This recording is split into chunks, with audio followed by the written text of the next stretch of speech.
Let's go back to a student activities group at Wyndham College. If you could lay that out for everybody, how that worked, your budget, kind of the things that have been in the articles already, David.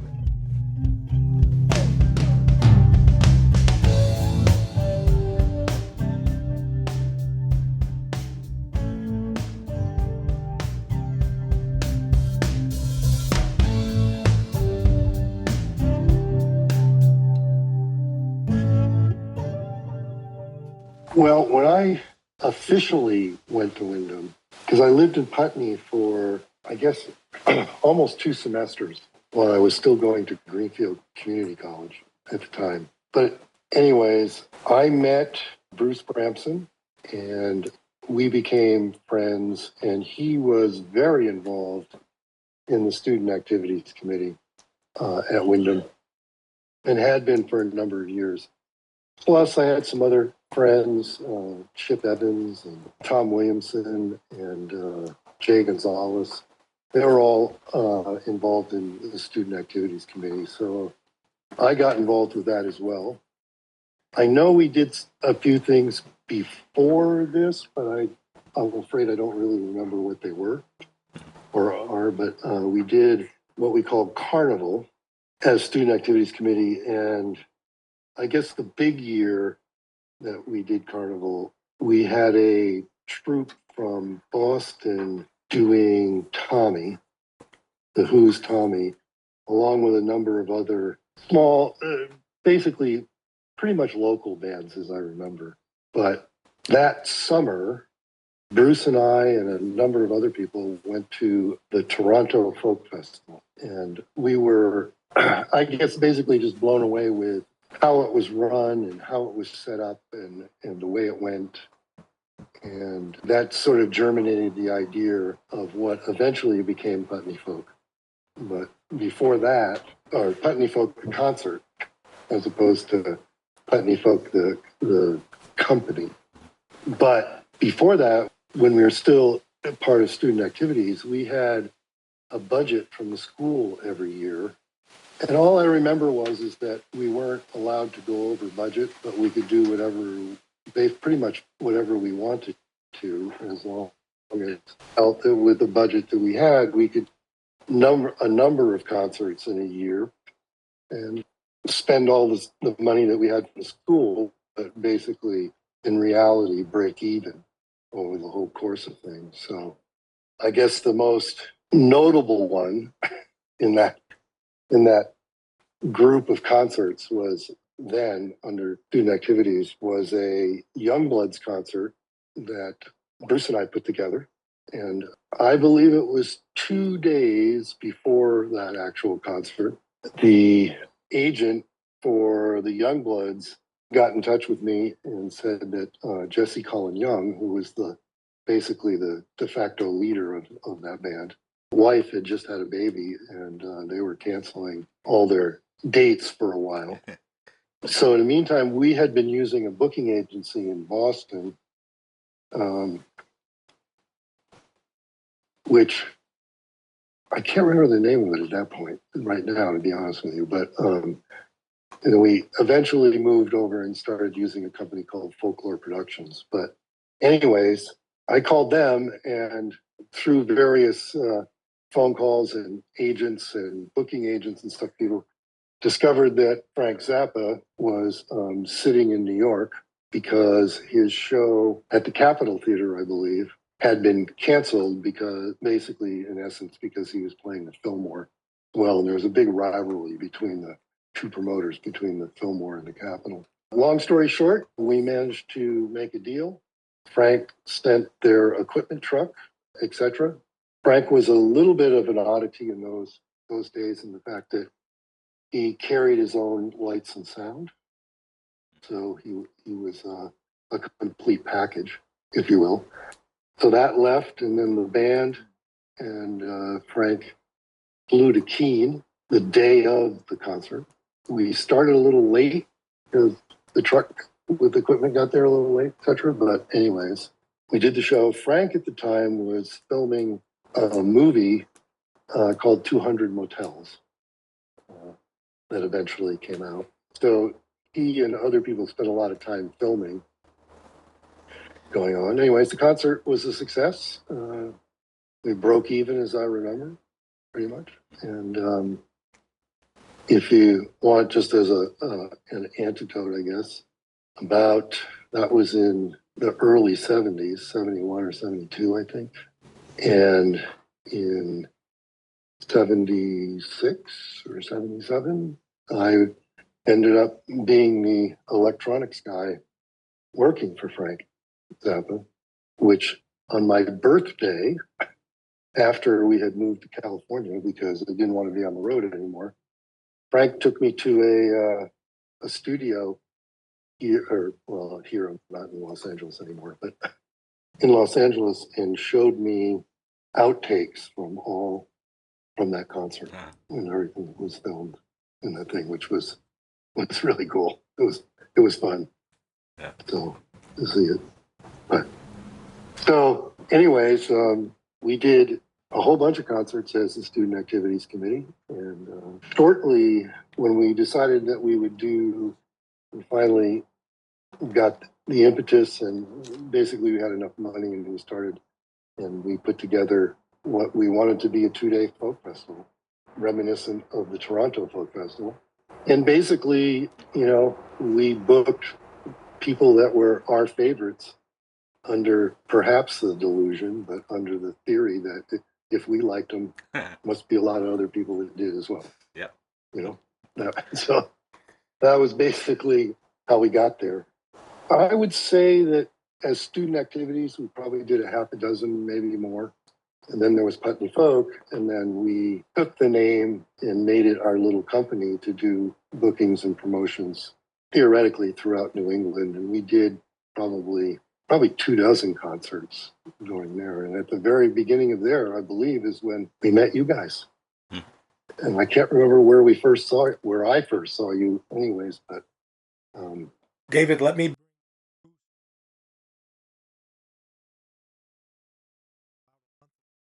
When they were performing on the Village Green in downtown Putney as part of the summer series up there is what has elicited our contact with one another here. Bruce had written a song, and Barry was introducing the song to the public and said, Bruce has written a song. I don't know how long ago you wrote it, Bruce, but that you had written a song in honor of Putney folk. And Barry embellished that a little bit by pointing to his childhood home and recognizing some of you people, including, you said, David Williams and yourself by name. And here I was, a graduate of Windham College, and I had to ask myself, Putney folk, what's that? So, Bruce, do you remember when you wrote the song and what you were up to? Well, first of all, it's an instrumental piece. Unfortunately, there are no lyrics, so we can't be overly sentimental about this, I suppose. But it was Never only too late to add them. Excuse me? Never too late to add those lyrics. Oh, yeah. It seems like it wasn't a whole lot longer than 6 months, 8 months ago or something like that. It's an instrumental piece, pretty simple one. I introduced it to the band, and we perform it now. And I had no idea what I wanted to call it, but for some reason Putney Folk came to mind, and I thought, okay, this would be a nice nod to Putney Folk. So there you have it. So here you are, and let's if we can here, whatever our memory. It's fantastic that you guys are still playing, by the way. It's Yeah. really fabulous. We haven't killed each other. We're part-timers at this point, and there are two cousins, Doug and Tim Harlow, never really went beyond the Green Mountain Boys. Green Mountain Boys sort of ended when I went to college in 1975. So that band was together about 6 years, and I don't remember how we connected either. But you were just talking about Carnival, and we grew up right across the street. I don't know if you knew that from the main entrance. Yeah. So we had a bird's eye view of all that was going on, and I remember when Windham was first being built. and watching the dorms go up one by one.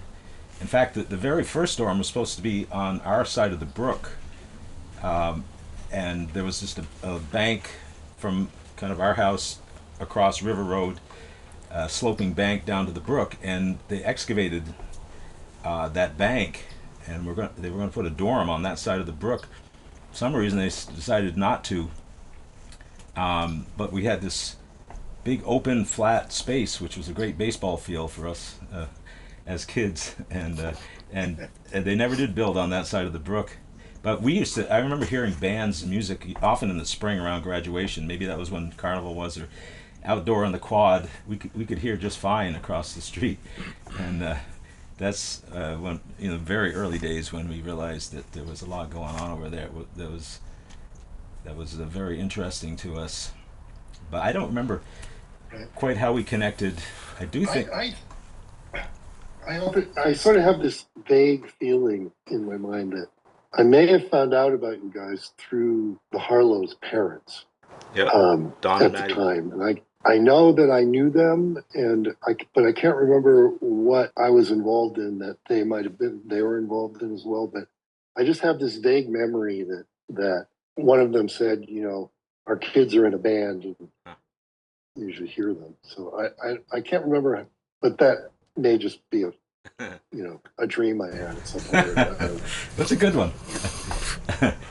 Well, I think that the very first show we did, and Bruce has brought a photo, was us opening for the Earl Scruggs Review, and Bill found the poster, or maybe you had it, January 30th, Yeah, I did. 1972. But that's Earl and Bruce. That's cool. That night. I'm 16 years old in that shot, and that's Earl Scruggs with me. As you were finishing your set and stepped off the stage, you crossed paths with Earl Scruggs, and he said something to you. He sure did. He shook my hand, and I remembered how pillowy soft his hand was, like he hadn't done any manual labor in his whole life. And he said, "Mighty fine." But that had a lasting effect on you, Mr. Bruce. Boy, did it ever. I just wish that I had been aware at that time how special that moment was.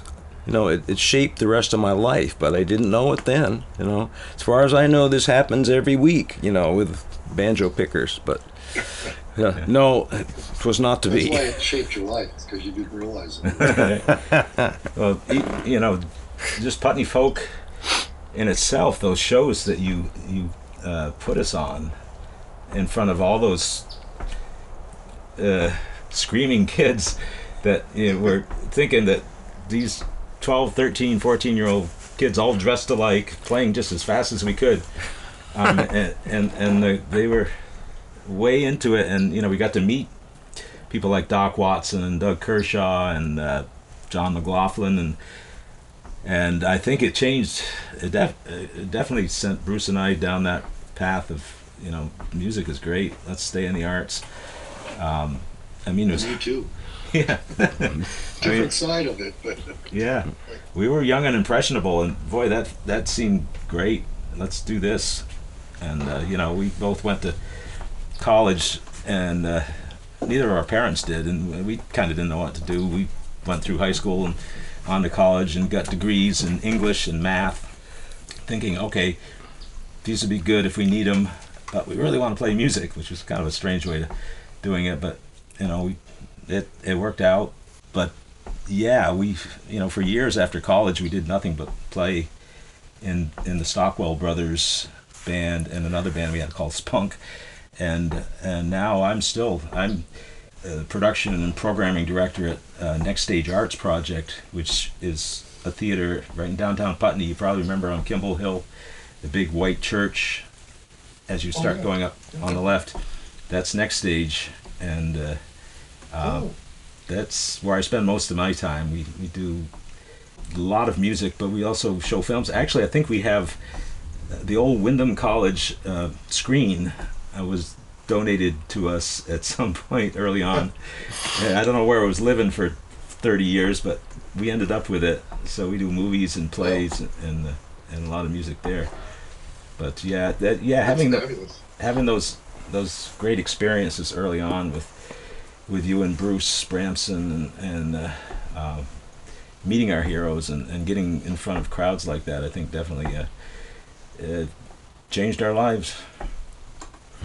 David, can you remember you talked to the Harlow's parents, and did they make contact with the band to suggest that you were trying to get a hold of them to play at Wyndham College? Or who managed No, I that? think we went through the parents for that. I think, at least initially.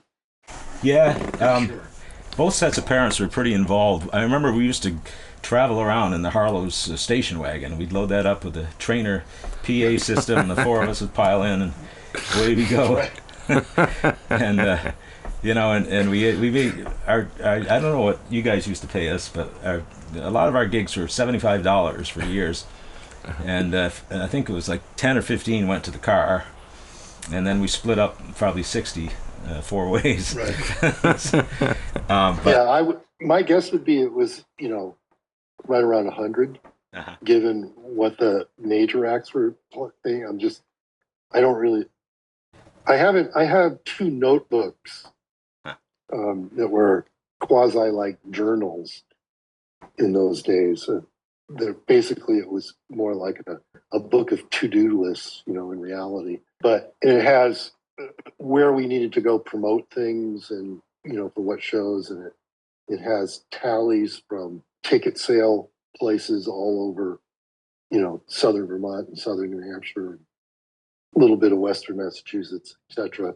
But I haven't really gone through all of those yet, because I'm sure in there, or I'm potentially in there, is little things like, Green Mountain Boys, $100. Way to jump at that. Fox Watson or any of those people, any of that kind of stuff. But I just sort of thumbed through that briefly when I was looking originally for all the, I knew I had saved all the flyers from all the shows that we did, which was fine, but they were not in any order. I needed to sort of look back through those notebooks and through some other files that I had of what came when, what was in 1970 and what was in 1971, 72, etc. David, I took all of those things that you sent me and categorized them by year. So they're in folders, 1970, 71, 72, etc. And some of those have been shared already on the internet via Facebook posts from the Brattleboro Historical Society. And also the Bonnie Raitt one was featured in one of the trilogy of articles that have been in the Brattleboro Reformer, the third of which is this coming Saturday.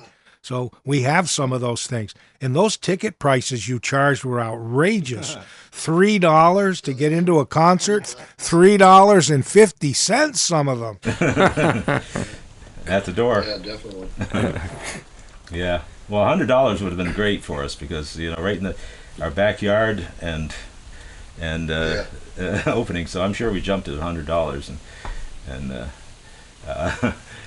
yeah. Things haven't changed a whole lot.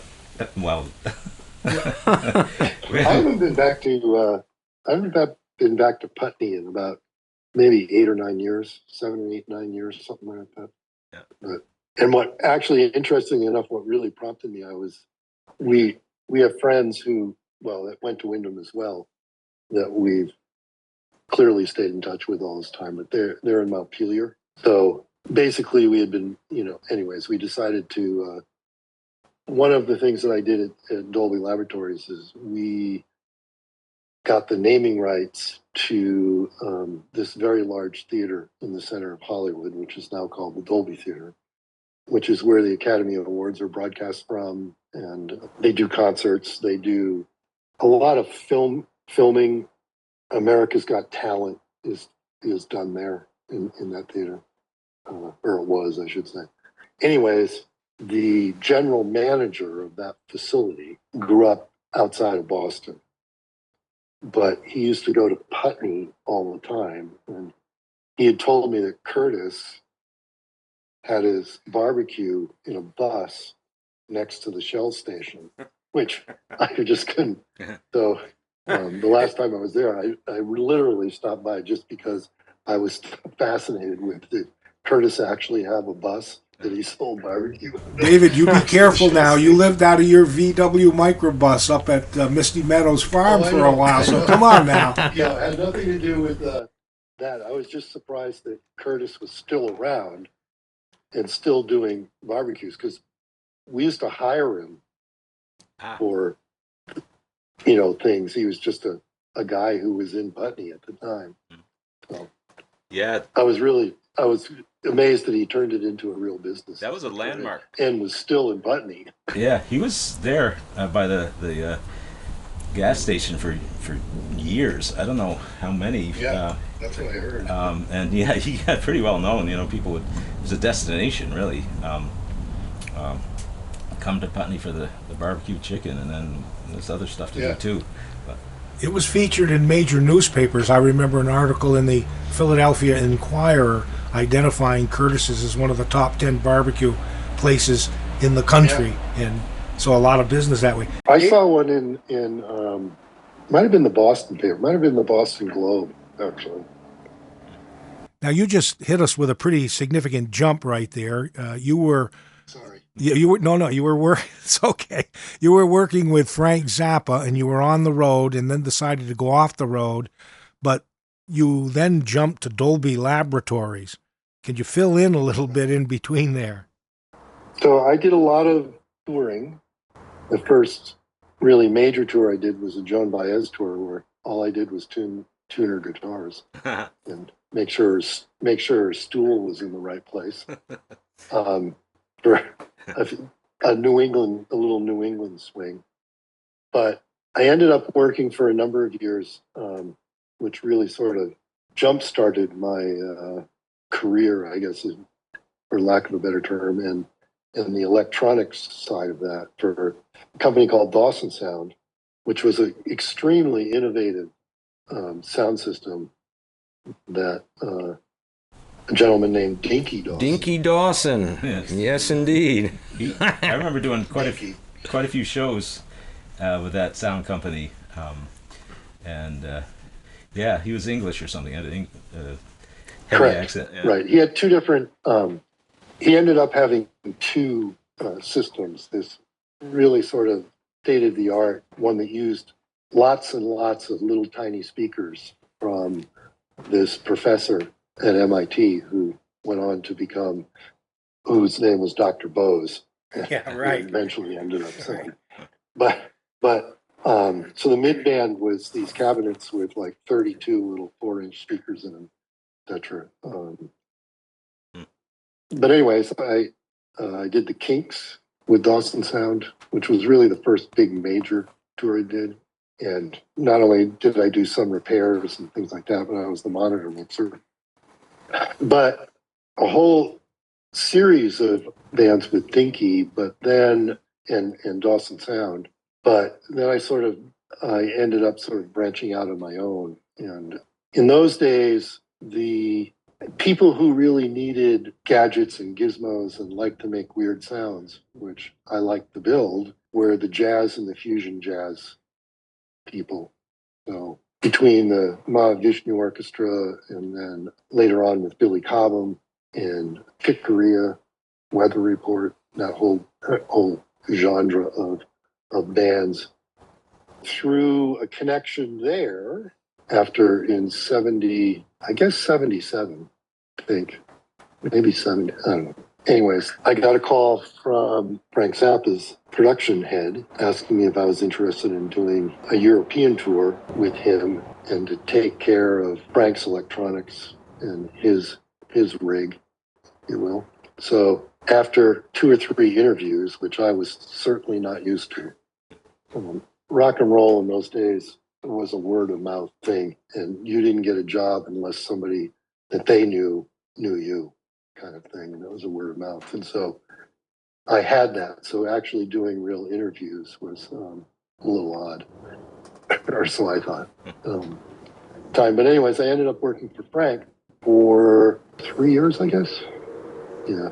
And then I had been married through all of this, and being away for 12, 14 weeks at a time, and then coming back home was very difficult.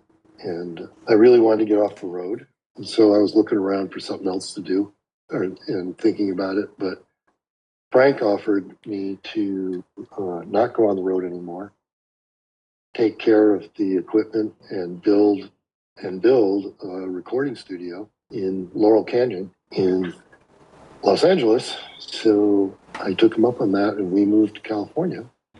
And I got things ready for tours and I built a ton of stuff and I built a recording studio. But it just sort of turned out that I don't think I was really cut out to align tape machines and repair consoles in the same place day after day after day after day. Although we built some great stuff that was for that studio. That was, but David, anyways, before you go on, let me just tell you, you can see obviously we're outdoors here, and a Vermont midsummer thunderstorm is about to descend upon us.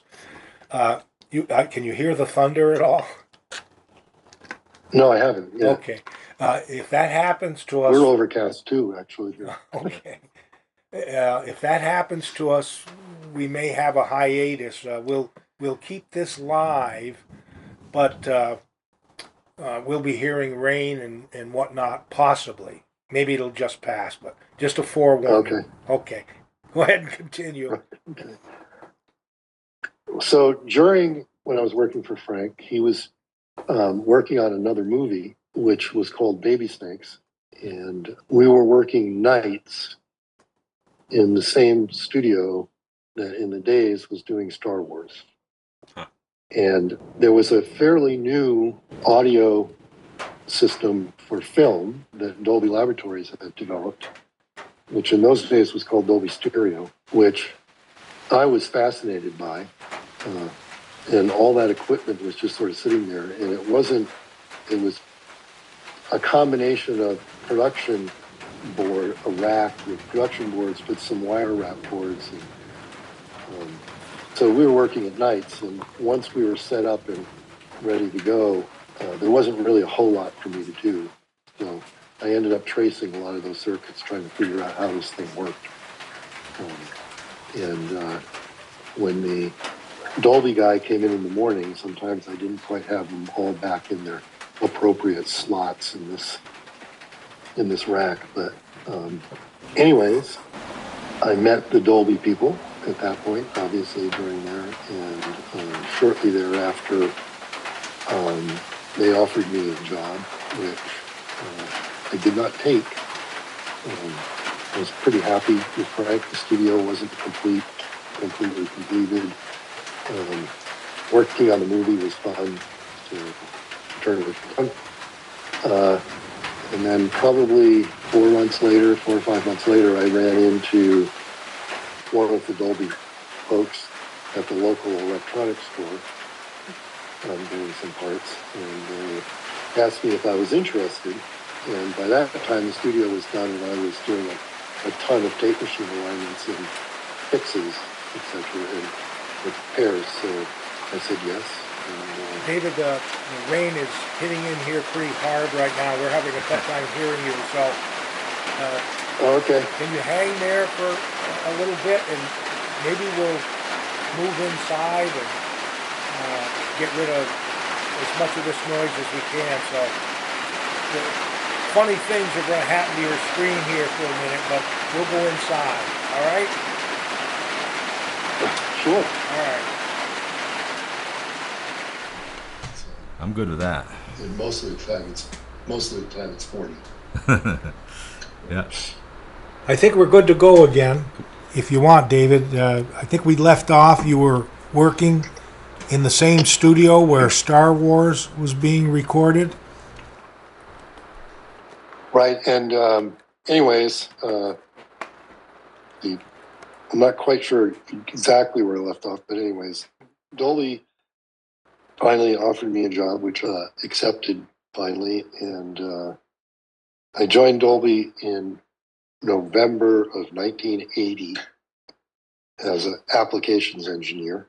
And in those years, we did I think that first year we did about 20 films, 20, certainly less than 25, but maybe 22 films. And there was one of us, me. Wow. We had a theatrical engineer who did screenings and premieres and all that kind of stuff, and myself, who worked on the recording, which is in film parlance, it's called dubbing. And when I left, when I retired, we were doing around 4,000 films a year. Jeez. Worldwide. And at the time when I left, I had about 130 people reporting to me. So it grew pretty substantially. And had we had numerous formats, if you will. It started off with Dolby Stereo, and then there was Dolby SR, and Dolby SREX, and then Dolby Digital. The other thing that happened, fortunately for us, is that in Dolby Digital, we became the standard audio for DVDs. So every film or every video release done on DVD used our audio technology of Dolby Digital. And then the most recent system, the system that got up and running just before I left, was Dolby Atmos. And shortly before I retired, I was fortunate enough to receive an Oscar for my technological contributions to the film industry. So, Wow. And it was a great, whatever that was, 35 years, I guess, almost 40. As I say, David, that's a long way from a conversation with the Harlow brothers family and then the parents of the Stockwells and Harlows and activities committee and Putney folk at Wyndham College. That's a long way.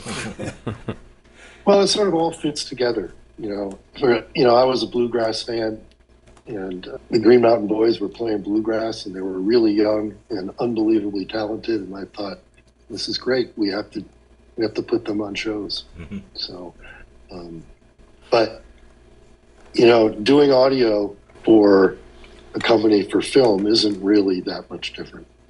It's still, putting things together and organizing, and I think it's just a little bit more electronics focused as opposed to marketing focused, I guess. But Let's dovetail this a little bit. You guys, it was fun. Uh-huh. yeah. Did you guys record at Billy Shaw's studio, sound design? Actually, I wanted to ask David about that. We did do 2 records at sound design. Our younger brother Alan worked for Billy Shaw for I think 25 years or more in Brattleboro. Yeah, on Main Street in Brattleboro. But going back before that, we never recorded at Misty Meadows, and I only remember going in there once, and vague recollection of the layout and all these posters on the wall. But were you working with Billy at that point in the studio? Yes. Yeah, I met Billy. I was doing a Lou Reed tour. I think it was Lou Reed with Billy, with Dawson Sound, actually. And I had a good friend from Putney who had moved back to New Jersey and was working for Rutgers University. And so I had 2 or 3 days off. And, in those days, we did everything. We drove the truck, we collected the money, we did everything. So I had this truck with all the sound system in it, parked in their driveway in New Jersey. And my friend's wife was a friend of Billy's, I believe anyway, it's my memory, Billy's girlfriend at the time. So we met there, and I actually loaned him some equipment to do some stuff, as I remember. And we started talking about recording studio, and it finally came to fruition, and Bill moved to Putney, and we built the studio in the back side barn, which was kind of an addition to the main barn at Misty Meadows. And we ran that together for a couple of years, I think, maybe 2 or 3. But, we needed to make a living. So I was continuing to go out on the road at times and do tours. And then Bill ended up doing the same thing. And I think he ended up going out quite a lot with the Brecker Brothers. Right. Yeah. Which was the Brecker Brothers I knew from when they were with Billy Cobham. And then, the guitar player for Billy, and then with the Brecker Brothers, who sort of went on to be a pretty successful jazz guitarist. I can't think of his name right now. I'm pretty sure Billy Shaw did a bunch of work with him as well. But it was mostly so that, we could make a living. Because the studio at that time was not bringing in enough to support us both. And that's basically the way to put it. Who were you recording there at Misty Meadows? Do you remember any of the bands that came through, or local bands? Widespread Depression, Room Full maybe? of Blues. We did they were basically pretty much all pretty much, I wouldn't say local, but Southern Vermont, Western Massachusetts, New Hampshire area bands. A bunch of folk artists in those days.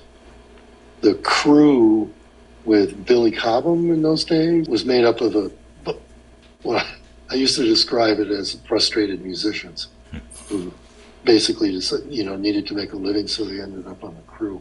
But a number of them came up and they did a little demo piece in there as well. God, I don't think they actually had a name, but it was 2 guys from the Billy Cobham crew and 2 of their friends from college, and so we recorded them. I mean, there was I think we recorded quite a few. The problem was that we were, I believe, as I remember, really cheap.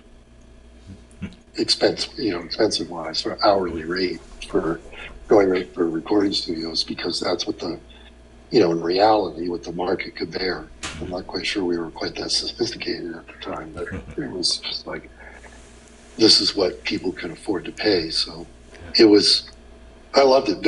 I think I liked building it way more than I liked recording things and stuff like that. Being more, or I guess the easier way to say it, I was more interested in the technical side than the creative recording side of things, if you will. I did a ton of tracking. When I worked for Frank, for Zappa, I did a lot of the tracking, but I didn't do any of the mixing because, that wasn't in my skill set. And according to an attendee at a Roxy music concert where I filled in and mixed the front of the house, who came up to me about 3/4 of the way through the show and said, "You're ruining the concert of the century. You're horrible." Okay. Well, I think I'll stay on the technical side. So noted, but get out of my face, Right. Yeah, exactly. Let's take a look at the Stockwell brothers for a minute here. Before you had met this Putney folk group, you got started probably with that Craftsbury Common contest. Could you take us back to that? How you heard about it, how you got there, what you did there? Did other banjo players bring support musicians with them, or did they just play solo? Were you the only band there? How'd that work out? And you were just a kid. Well, that's a good question. I don't remember how we discovered it. It was the second year. I know it was 1971 that we went up. They had started it the year before, and it was in March. I remember going up in a snowstorm in the back of the Harlow's station wagon. And I think the Harlows had heard of it. It had been written up about the year before the contest. So they only did those first 2 years in March, and then they switched to a summer date and did it outside. But I do remember it was a high school gym, just packed to the rafters with people. And do you remember? It was a lot of solo banjo players. They had 3 divisions. There was the old time frailing division, the bluegrass division, and the 4-string. Or as one guy used to call it, the 4-cylinder model. So there were some good banjo players there. There was Marshall Friedland and Rod Roach. I remember Danny Cohn, who's still around in Vermont playing music. I was playing the guitar with those guys, but yeah. First of all, we needed to depend on our parents just to get us there because we didn't have driver's licenses yet. That first year that I competed, I was 14 years old. I do remember we had our matching shirts and our ties on. That's right. There's pictures of that somewhere. But yeah, our parents drove us up in the Harlow station wagon. I remember that in the middle of a snowstorm. I remember just recording classic bluegrass banjo pieces. Foggy Mountain Breakdown, Dixie Breakdown. I think we did Hickory Hollow, didn't we? Playing them for the contest, you mean? Yeah. Oh. What did I say? Recording, but well, it was it recorded. did get recorded. Right? And I don't know why we got such a good reaction because, as Barry said, there were some other really good banjo players there that, frankly, in retrospect, I think probably deserved to win more than I did. But we got up there and we just sailed through these pieces we'd done over and over and over and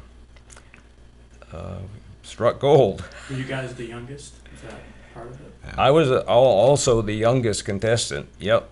Yeah, I remember a lot of contests. Did you have like a warm up number and then a competition number? So they gave you 2 to get it right, and I think it was Hickory Hollow and Dixie Breakdown were the 2 that you did. And I mean, those are banjo showpieces, and yeah, people responded, and the judges. There were 3 judges. I remember that was the first time we met Clem Myers, who was the president. I do remember he was the judge. Yep. He was, after Putney Folk, I think the Northeast Fiddlers probably promoted us as much as anyone, and Clem was the president. He first heard us at that contest and then booked us all over the state. I drive around the state now and I'm looking and, boy, there's a Grange Hall we played, and that's a City Hall, and they did contests and other fiddle events around the state, and especially for the contests, there'd be 8 hours of like a solo fiddle, contestants. They needed a break there somewhere for everyone's sanity, I think. So they plug us in there to break it up. But we did all sorts of shows with Clem. But I remember he was a judge, and we backed him up, right, in some of these shows. Play these shows. He would play, and his 2 daughters played with him, but then we would all join together and add the banjo and the mandolin and go out with a bang at most shows. You had to have some confidence being that young and going to a contest like that and wowing a crowd. You had some chutzpah. I just think of it as ignorance. I didn't know any better. Yeah. Now, David, you told me previously when you and I talked that you had heard the Stockwell brothers, the Green Mountain Boys in those days, play, and people had told you they were pretty good, so you decided to give them a chance. Plus, they were local, and maybe the local people would know them, and they would help pack your shows. Yeah, I think all it's true. I don't honestly remember where I first actually heard you guys or the Green Mountain Boys.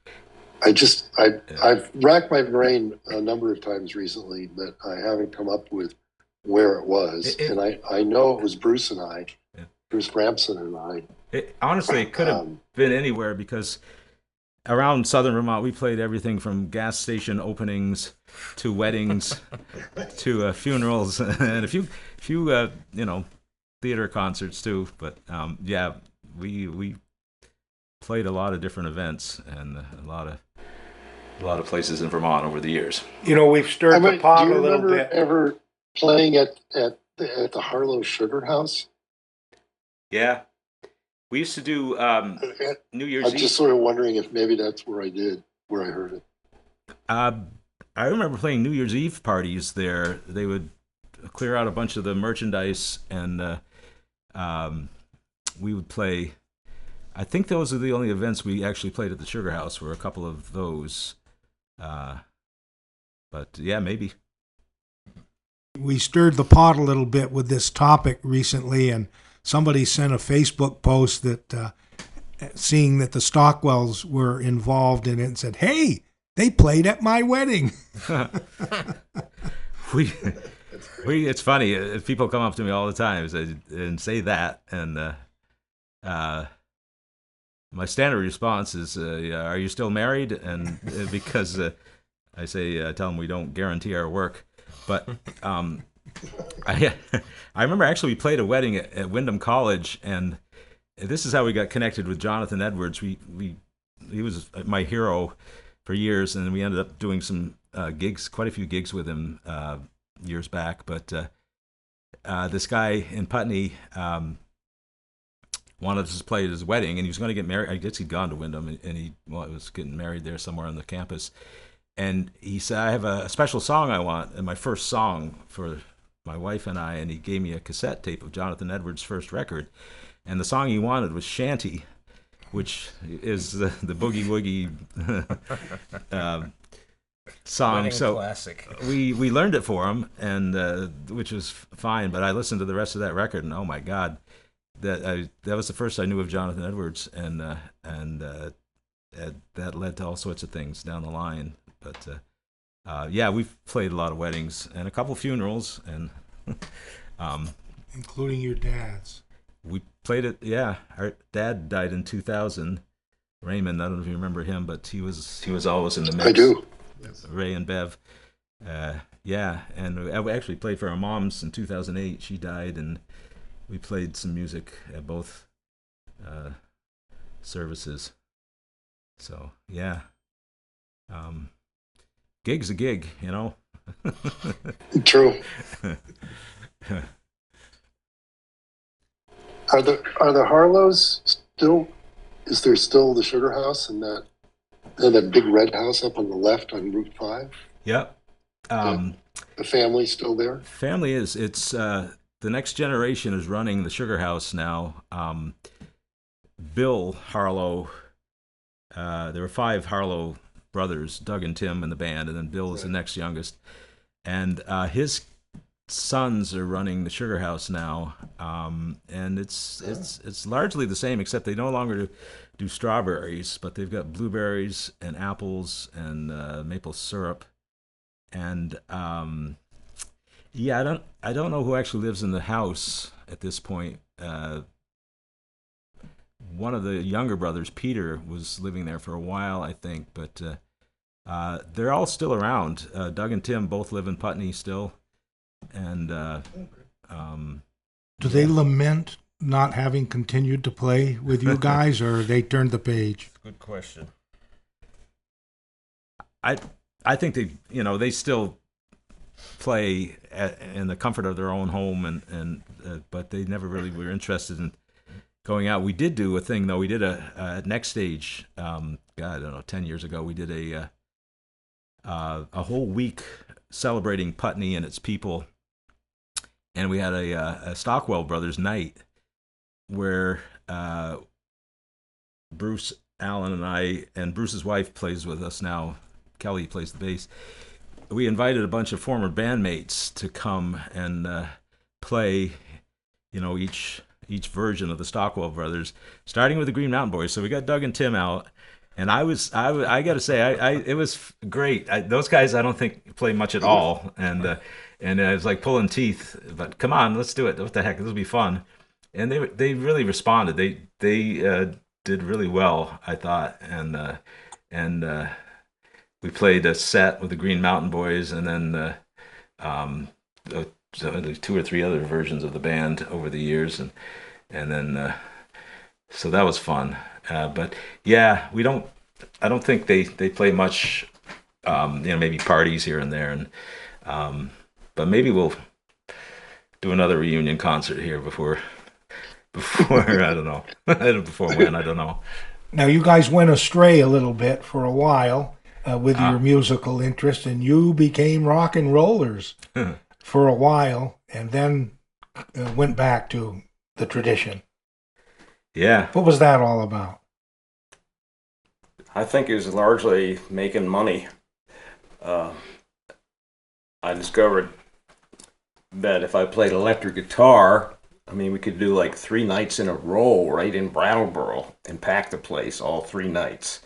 And a bluegrass band just isn't going to do that. So it's dance music.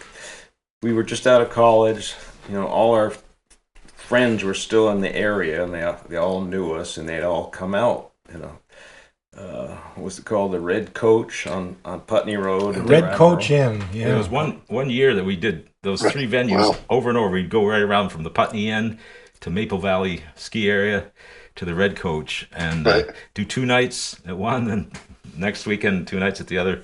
That's when Bill's brother Pat was playing drums with us through a lot of that. So, and Pat, I think, got us headed down that path. He used to sit Bruce down and make him listen to Eric Clapton and the Allman Brothers back in high school. Yeah, that's when freshman, sophomore. 2 good guys to listen to. Yeah, no, you could do a lot worse.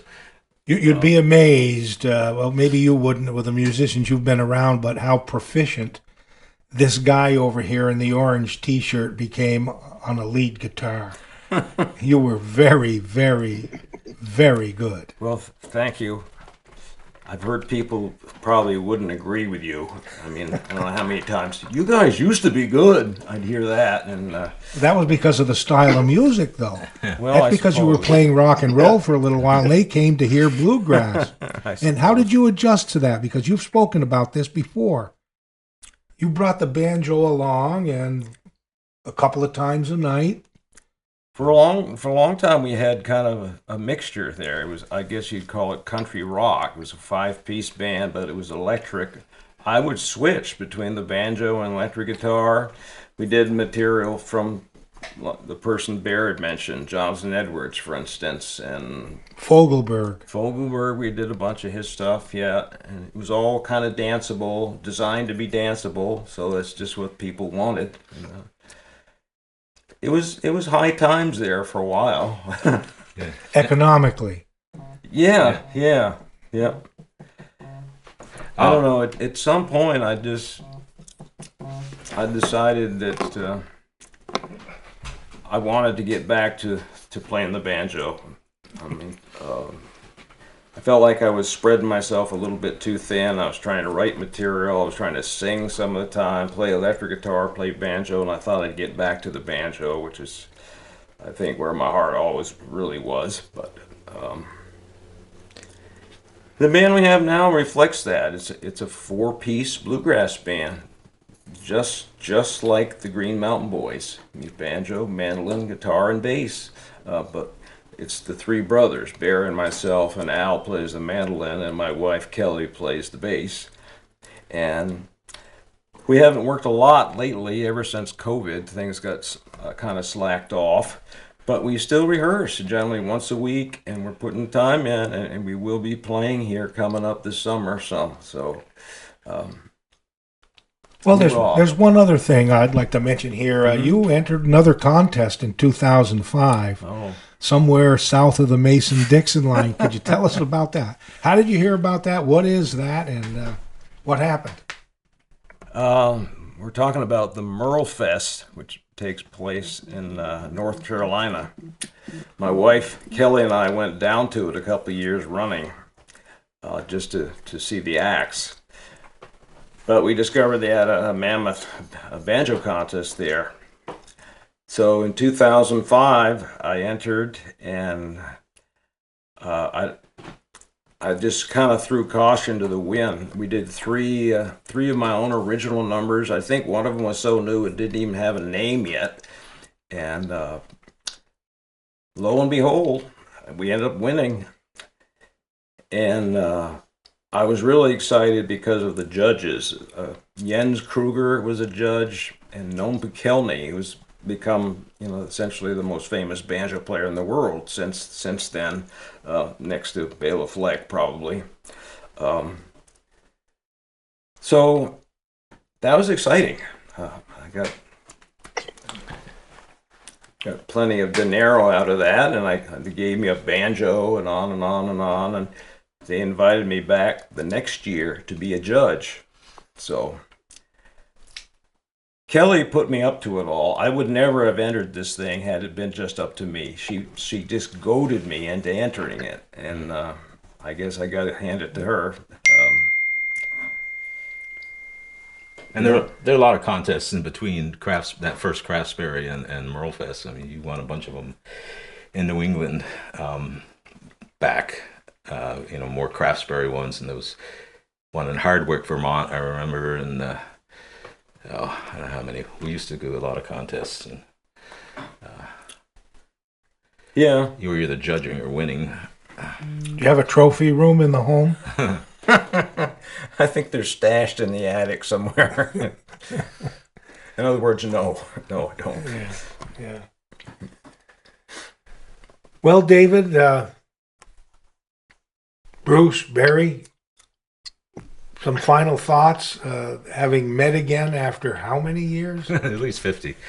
At least. Yeah, I think it's got to be at least probably more than that, actually. Yeah, I think the last show we did for Putney Folk, as I recall, was over at one of those New Hampshire colleges, Franklin Pierce or Nathaniel Hawthorne, or one of those. And I remember we did a bunch of shows with Doc Watson. I remember Bruce was a freshman in college, and I was still up here my senior year in high school. So that would have been 75-ish. We did open for Doc Watson. We did one in Burlington in that section as That well. was Earl Scruggs. No, I remember Watson. Doc Watson, yes. I'd forgotten about that one entirely. You came up with a poster, and boy, I don't remember that one, but That's David's I didn't poster. remember it either until I saw the. thank you for that. And I read some more stuff, and I realized, oh yeah, I remember that now. Yeah. I do remember opening for Doc more than probably any of the other of our heroes, but I'd forgotten that show. But you booked us for some other things. I remember going down to some fancy house in New York. I don't know if it was in the city or along the Hudson or something, and doing kind of a garden party. That one was sort of an outlier. I don't know who that was or any other than the details, but I just remember it was kind of a strange event. I remember Bruce Bramson talking about it, but it was, again, a gig, and but those college shows were such an amazing thing for us. I can't thank you enough for what you did for us back then. It made a huge difference in our lives. David and I'm just Bruce grateful and you guys continued onward. That's fantastic. And Barry was just talking about when Doc Watson came here, and he was thinking it was 1975, and he played with them, and that's when you met Doc Watson. Could you tell people? This is my wife, Lyle.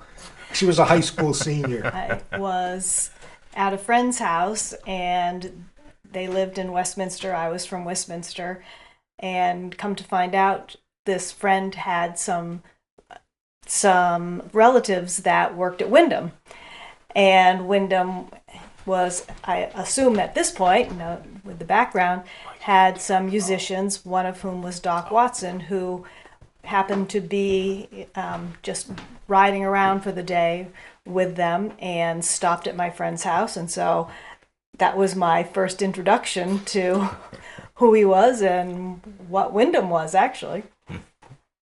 Could you give your impression? What impression did he make on you? As a young person, I was a little nervous because I think it was probably the first blind person I'd ever met. But he seemed to be very secure in himself and put people at ease. Did he happen to take the guitar out and play in the Lowe's house?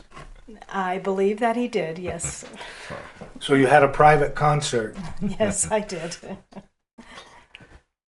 Doc was the And nicest. his son was probably even more talented than Doc was. Yeah, and the nicest guys. And like Bruce was saying, Earl Scruggs was such a sweetheart. And I just remember one performer we opened for, and I won't name any names, but he was a handful. I do remember him being unhappy with the sound system during his set and taking a microphone and throwing it across the stage. And there we were going, ooh, wow. that's haven't seen that before. But so many musicians, and the ones I work with today, and I book mainly kind of acoustic acts at Next Stage. We do all sorts of things, but I book a lot of folk and Celtic and bluegrass stuff. And, you know, at this level, especially, just the nicest people to work with. I'm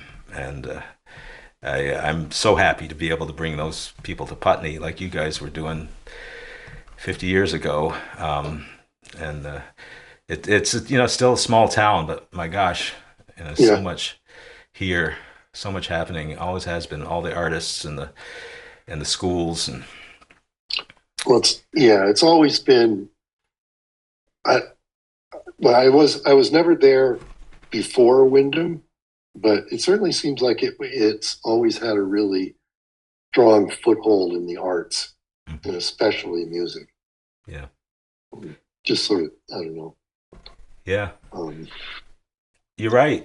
I think, I mean, we grew up listening. I mean, actually, strangely enough, in Southern Vermont, and this is how Bruce kind of got started, right in our neighborhood, right there near Wyndham, there were two other 5-string bluegrass banjo players, Pete Watson and Eddie Germon.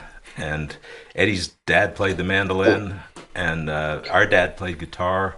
His brother played guitar, and everybody played the harmonica and sang.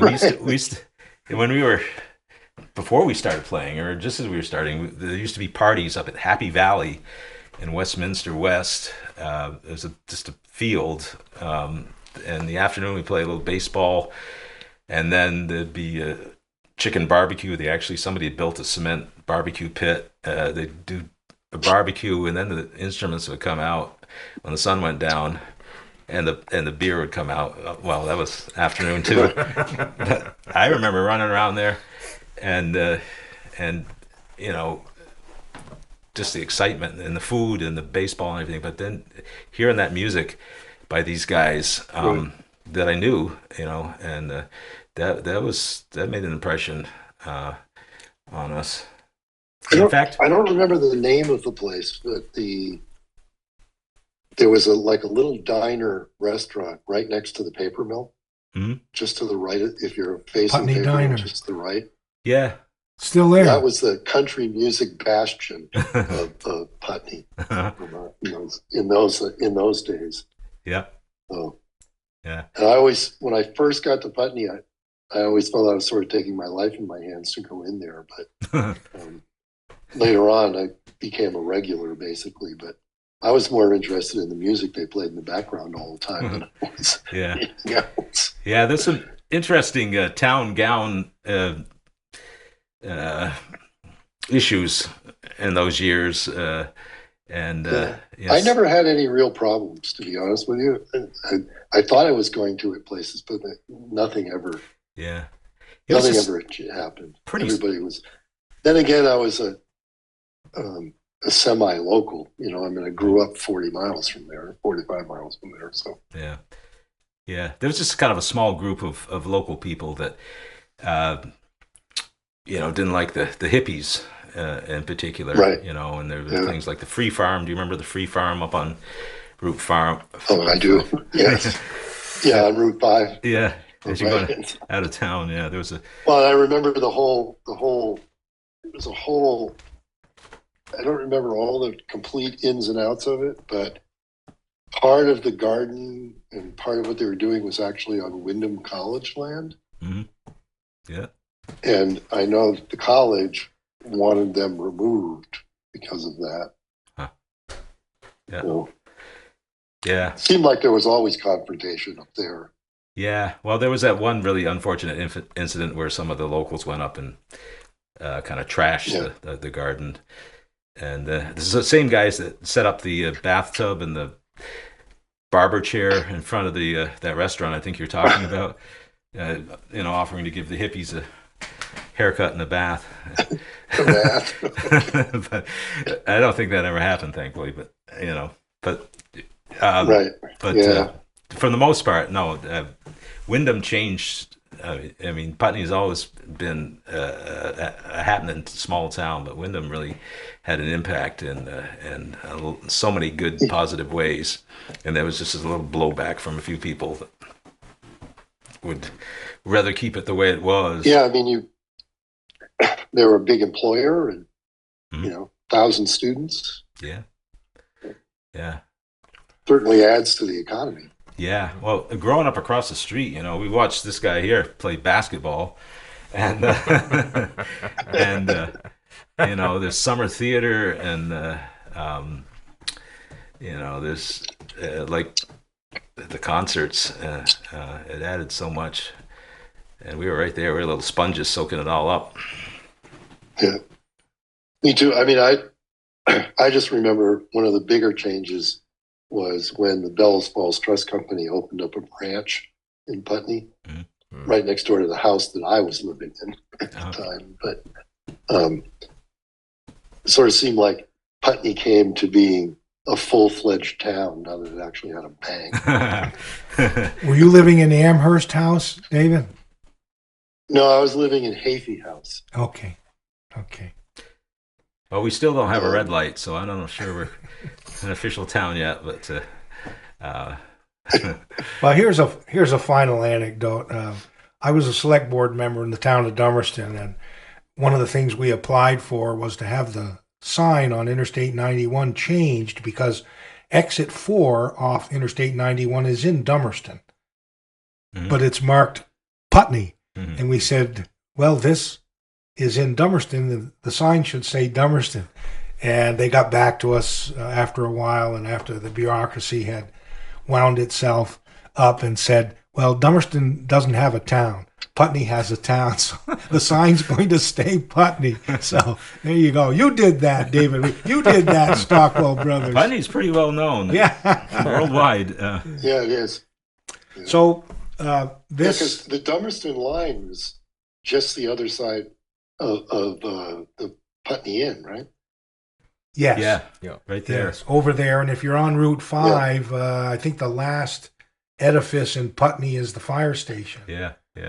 Just after that is the town line. So the Putney Sunoco is in Dummerston, for example.